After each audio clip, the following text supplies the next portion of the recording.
The federal government is struggling to resist the persistent undermining of the Prime Minister's leadership.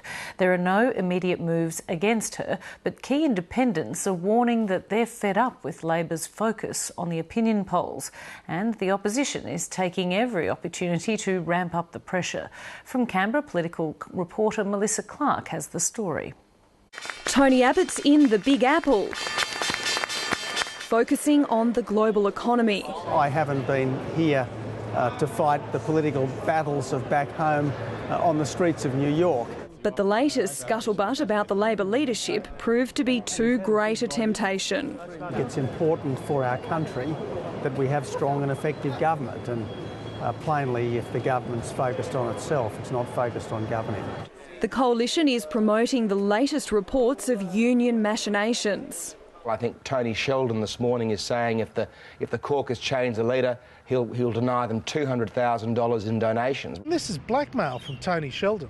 There's no other word for it. Yeah, I'm happy to say something. Tony Sheldon, the Transport Workers Union boss, wouldn't confirm or deny the story, but made it clear he would be uncompromising in his support for Julia Gillard. I'll back this Prime Minister, along with many other people across the trade union movement, because she's determined to take that fight up. And I have every confidence that she is the only person who's got the capacity in the Labor Party to do that. And he had a message for Kevin Rudd's backers. It is such a small group of people that have counter views. It's like the Malcolm Turnbull fan club.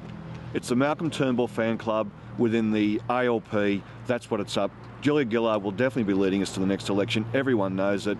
It's just that, just like Malcolm Turnbull, he can't help himself. There's no serious move to reinstall Kevin Rudd in the top job, and senior ministers are trying to stamp out any talk of it. There's a whole industry forming around pushing the story, and the stories are not worth the paper they're written on. But there's enough chatter to trouble the independents. Two key backers of the minority government are warning Labor against moving on Julia Gillard. If there was a change of leader, and I don't think there will be actually, but if there was, all bets are off. If they want to focus on fighting the next election and staring at polling figures, then I will do what I can as one MP to assist with that next election. Union leaders gathered at the ALP's national headquarters in Canberra today ahead of dinner with Julia Gillard at the Lodge. Both meetings were arranged in advance of this week's leadership chatter and focus on workplace relations and economic issues. But the leadership issue looms large over both meetings. Such is the persistence of questions about Julia Gillard's Prime Ministership. But that's something she's used to. Melissa Clark, Late Line.